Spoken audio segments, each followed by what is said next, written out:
Ada laki gitu? Laki kita pegawai apa? Hah? Sakit laki gitu? Markir. Yuk kita telepon yuk sebelumnya. Tahun berapa?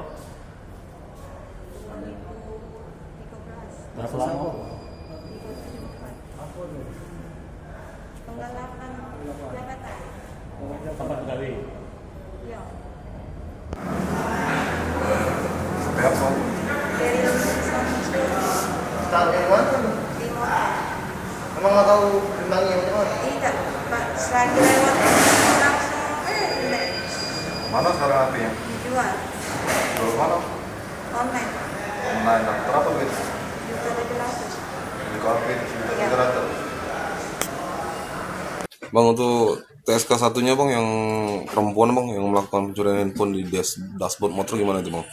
Alhamdulillah kami Satreskrim Polrestabes Palembang unit Pidum alhamdulillah berhasil mengamankan satu orang perempuan ya. Dianya kita kenakan pasal 362 juga pencurian. Jadi modusnya si korban pada saat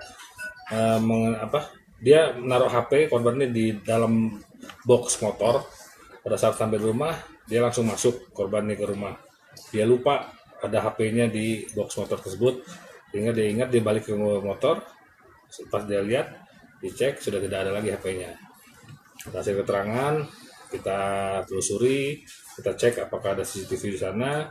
Alhamdulillah berhasil kita identifikasi pelaku dan kita amankan pelaku satu orang, inisialnya P ya, perempuan. Dan saat ini sedang kita dalami. Alhamdulillah dia juga ketahuannya karena si HP ini dijual melalui sosmed Facebook. Dia jual di Facebook sehingga kita bisa track, cek sehingga alhamdulillah berhasil kita amankan. Sudah berapa kali? Oh, iya.